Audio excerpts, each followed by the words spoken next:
Bonjour et bienvenue dans ce nouvel épisode de mon podcast Mon Psy part en live. Je suis Julien Borloo, psychologue à Lausanne. Et aujourd'hui, on va se faire un épisode qui fait du bien. Alors bon, pas que les épisodes d'habitude vous fassent du mal, hein, j'espère pas en tout cas. Mais là, j'ai envie de partir sur un épisode où on va déculpabiliser et où on va normaliser beaucoup de choses, parce que la culpabilité, c'est quelque chose que je vois tous les jours dans mon cabinet. C'est une émotion qui nous fait souvent plus de mal que de bien. Et en fait, on est beaucoup à se flageller, à se mettre des exigences hyper hautes, à se mettre la pression ou à répondre à la pression de notre environnement, de la société, de nos parents, notre chef, bref. Donc aujourd'hui, j'ai envie de normaliser certaines choses d'un point de vue d'un psychologue. Alors je vous propose qu'on parte un peu pêle-mêle. C'est comme ça que j'ai construit cet épisode. C'était en récoltant certaines choses que j'entends dans mes consultations et où je trouve que c'est important de les normaliser et puis d'arrêter de se mettre trop de pression. Alors pour commencer, c'est normal de ressentir des émotions et de ne pas toujours les maîtriser.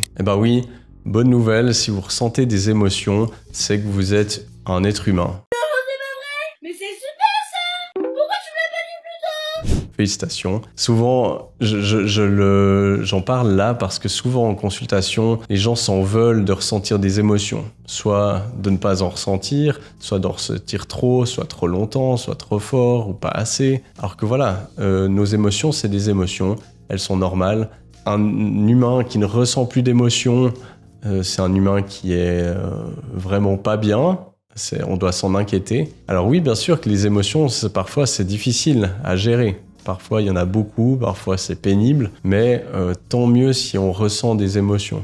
Et puis, dans toutes ces émotions qu'on vit au quotidien, dans nos vies d'humains, forcément qu'il y a des fois où on les gère pas. Des fois, on va peut-être éclater en sanglots, des fois on va s'énerver un peu pour un rien, des fois on va être angoissé et puis on va pas savoir gérer sur le moment. Mais il faut aussi revoir cette question de qu'est-ce que c'est gérer ces émotions. Voilà, est-ce que c'est que je dois toujours être stoïque, ne pas réagir, être toujours hyper stable, ce qui ressemble plus à la vie d'un robot quelque part. Donc non, c'est normal en tant qu'être humain d'avoir des fois des émotions, même moi qui suis psychologue ou qui connais très bien les émotions, qui travaille beaucoup sur moi, oui, il y a des fois je réagis pour un truc débile, mais ce qui est important, c'est pas vraiment la réaction sur le moment, c'est après qu'est-ce qu'on en fait. Est-ce qu'on la nourrit? Est-ce qu'on poursuit dans notre direction parce qu'on est devenu têtu ou parce qu'on a de l'ego ou je sais pas, quelque chose de débile? Ou bien est-ce qu'on arrive à dire ok stop, là j'ai fait mauvaise route, je reviens en arrière, on en rediscute, je m'excuse, je fais différemment. Et c'est là-dessus que vous devez vous juger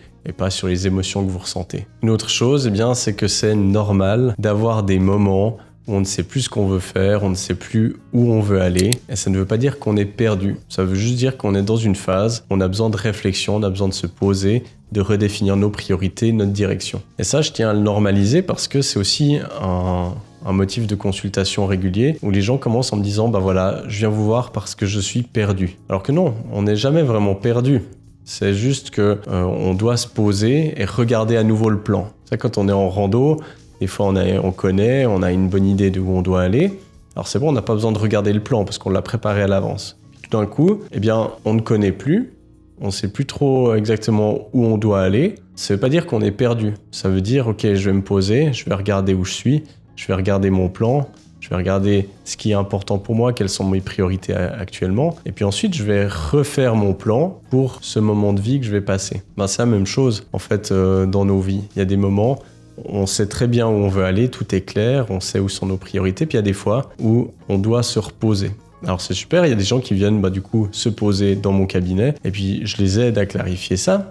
Et du coup, après, ils se sentent moins perdus, mais c'est pas qu'ils étaient perdus, c'est juste qu'ils n'étaient pas au clair. Donc ça, si vous avez ce sentiment, ne vous flagellez pas, ne paniquez pas. Ça veut juste vous indiquer le besoin de vous poser, de prendre le temps de réfléchir, de vous demander quels sont vos besoins, vos priorités, qu'est-ce que vous voulez faire actuellement, qu'est-ce que vous voulez vivre. Et puis ensuite, vous serez capable de repartir. Troisième chose normale, c'est normal d'échouer et de faire des erreurs. Alors ça, c'est un grand classique. On est beaucoup à ne pas se pardonner d'échouer ou de faire des erreurs. alors que c'est simplement dans notre nature. C'est comme ça qu'on apprend. On apprend en faisant des erreurs, en testant, en ratant, en améliorant, on rate à nouveau, on améliore, jusqu'à ce que on y arrive. C'est comme ça qu'on a appris à se tenir droit, à marcher. Quand on était bébé, on est tombé des dizaines, des centaines de fois avant d'avoir suffisamment de force dans les jambes pour se hisser, ensuite avoir suffisamment d'équilibre pour faire un pas devant l'autre. On n'est pas tombé et on s'est pas dit voilà, c'est pas pour moi la marche, j'aurais dû y arriver du premier coup. Voilà, il y a aucun bébé dans le monde qui se dit ça, parce que dans notre nature, un bébé qui n'a pas encore vraiment la conscience, la réflexion, etc.,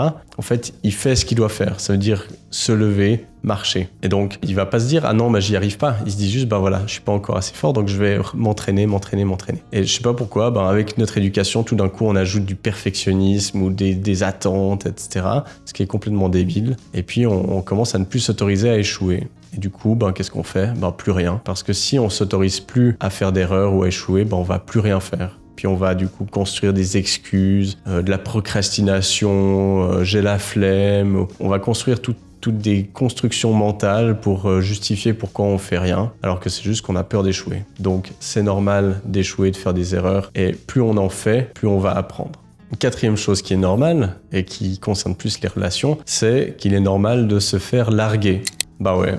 Alors, c'est pas arrivé à tout le monde, peut-être tant mieux ou tant pis, parce que je pense que de se faire larguer, c'est très instructif. On apprend beaucoup quand on se fait larguer par quelqu'un. On apprend à gérer la surprise, la déception. On apprend sur soi, à comment on gère là-dessus. On apprend le deuil. On apprend beaucoup de choses. Aussi la confiance en soi pour se reconstruire après ça. Donc, c'est normal de se faire larguer. C'est normal, il y a des relations qui durent longtemps, d'autres moins. C'est normal. Et c'est pas parce qu'on se fait larguer qu'on vaut rien, qu'on est nul, que plus personne ne nous aimera. Non, ça n'a rien à voir avec ça. C'est juste que pour avoir une relation, il faut être deux. Il faut que les deux soient épanouis. Il faut que les deux aient les mêmes envies, les mêmes intérêts, les mêmes projections. Et des fois, ça le fait pas. Alors, l'important, c'est pas de lutter à tout prix pour ne pas se faire larguer, c'est de chercher à créer les plus belles relations possibles, d'en profiter pendant qu'elles sont là, et puis quand elles se terminent, d'apprendre et de faire le deuil. Une cinquième chose qui est absolument normale, c'est que c'est normal d'être anxieux, d'être stressé avant de faire quelque chose de nouveau, avant de parler en public, avant de parler à quelqu'un qu'on ne connaît pas. C'est normal d'appréhender ça. Ça ne veut pas dire que tu as un trouble anxieux forcément parce que tu appréhendes. Ça ne veut pas dire que tu ne dois pas le faire, que tu n'en es pas capable. Non. C'est juste que notre cerveau, son but, c'est notre survie. Donc dès qu'il va se projeter dans une situation qu'il ne connaît pas, une situation qu'il va faire pour la première fois, un inconnu ou comme ça, il va se dire attention, je ne connais pas, donc potentiellement ça pourrait me mettre en danger, donc attention, il ne faut pas y aller. Ou en tout cas, c'est comme ça qu'on l'interprète parfois. Alors moi, je vous invite à ne pas l'interpréter comme il ne faut pas y aller, mais plutôt comme attention, je connais pas, je vais essayer de me préparer à cette situation au mieux. Je vais garder l'œil ouvert au cas où tout d'un coup il y aurait un danger qui arrive, et puis je vais y aller comme ça. Donc c'est quelque part, c'est pas un panneau stop, c'est un panneau faire attention quand on est un petit peu anxieux, quand on appréhende. Donc voilà, ça c'est absolument normal. Et plus on va oser faire ces choses-là, plus on va se forcer à passer à travers cette appréhension, plus on aura une belle vie. Une sixième chose qu'il faut normaliser, c'est que c'est normal de ne pas savoir. C'est normal de douter. Ça, c'est quelque chose que je retrouve souvent chez des personnes qui ont peu confiance en elles, qui me disent qu'elles ont peur, par exemple, de parler dans un groupe parce que parfois elles racontent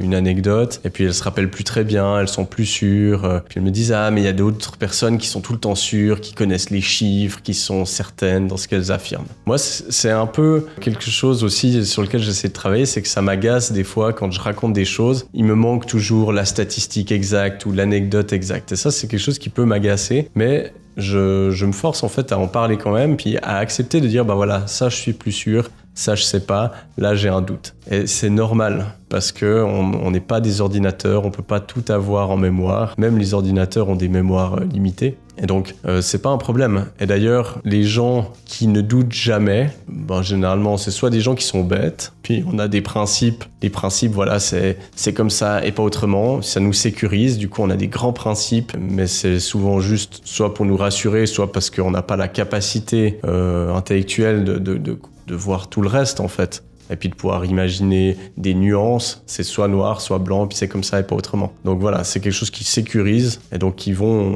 donner une sorte de confiance externe, mais les gens, ça peut être soit ça, soit un manque de confiance, et du coup les personnes qui manquent de confiance en elles mais qui veulent compenser par une sorte de façade d'extrême confiance, de toujours affirmer ce qu'ils pensent, eh bien souvent en fait ça cache plus un manque de confiance parce que il faut avoir confiance en soi pour pouvoir admettre en public qu'on ne sait plus, qu'on a des lacunes, etc. Ça demande beaucoup de confiance en soi. Donc si on en manque, on va pas oser le faire. Et du coup, ça donne des conversations un peu comme les débats présidentiels où quand à la fin on vérifie les chiffres, les faits qui ont été énoncés, ben souvent il y a beaucoup de choses qui sont fausses. Et ben voilà, des fois ça ressemble à ça aussi dans les soupers d'amis. 7e chose qu'il faut normaliser, eh bien c'est que c'est normal d'avoir des imperfections sur le corps.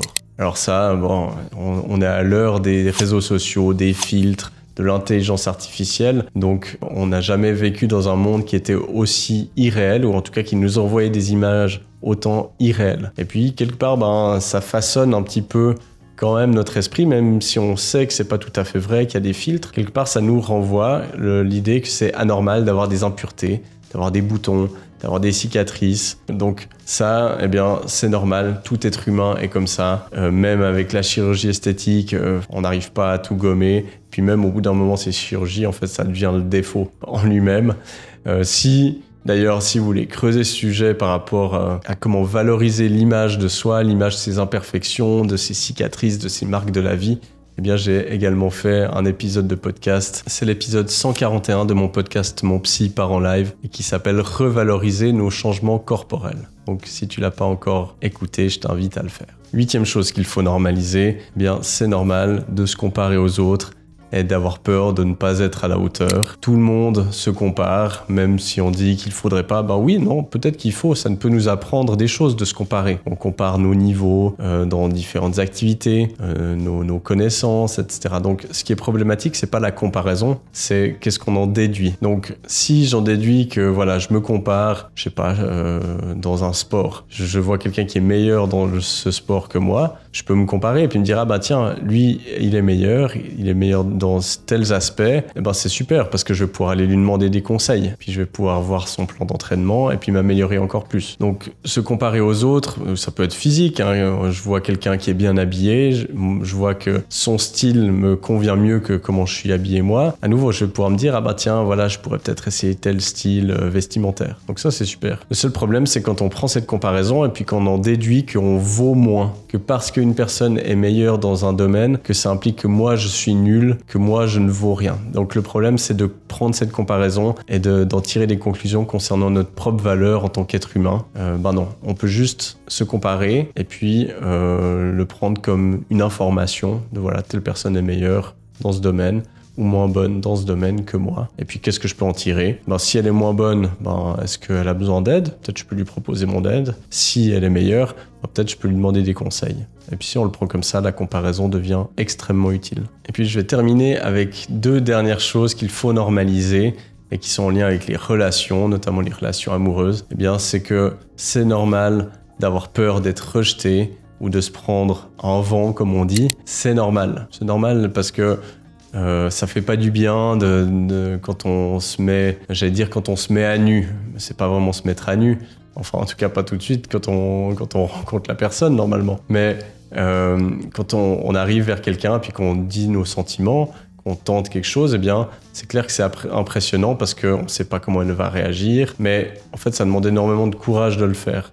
Donc, c'est normal d'avoir peur de ça. Et puis, en fait, il faut être fier. Il faut être fier de pouvoir se dire, voilà, j'ai osé. Cette personne que je trouve charmante et avec qui j'aimerais créer un contact, eh bien, j'ai osé aller lui dire bonjour, lui exprimer mes sentiments. Voilà, maintenant, après, la personne, elle est libre de dire oui ou non. Et donc, si j'accepte ça, eh bien, le jeu est très simple et très sain également. Parce que, en fait, si on essaye de se lancer, que ce soit dans une relation, dans un projet, n'importe, et qu'on accepte que ça peut foirer, oui, on va appréhender un petit peu, mais ça va pas nous stopper, ça va nous pousser à faire des choses. Et c'est bien mieux de vivre avec un rejet, parce qu'au moins on est au clair. J'ai dit à cette fille qu'elle me plaisait, elle m'a remercié, elle m'a dit que malheureusement c'était pas réciproque. Voilà.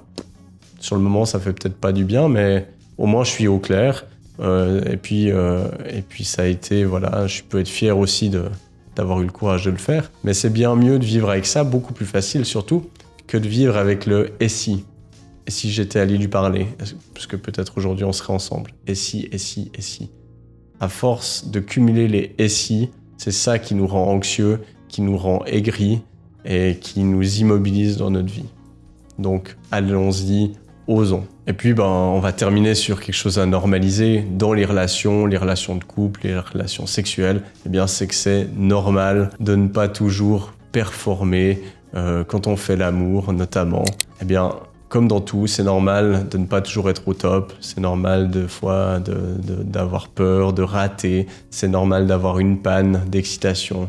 C'est normal d'éjaculer ou de jouir trop vite. Il n'y a aucun souci avec ça, ça arrive à tout le monde.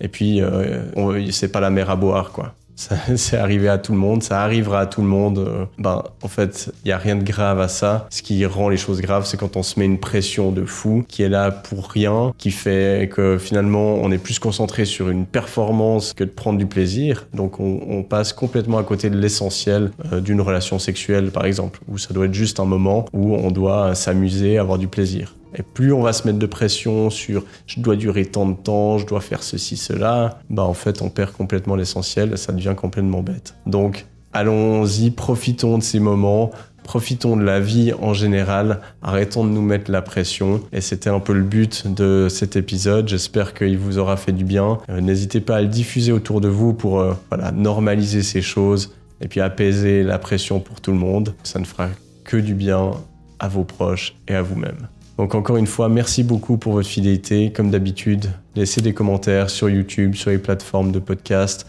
Si vous écoutez sur Spotify ou Apple Podcasts, s'il vous plaît, prenez 2 secondes pour laisser une évaluation.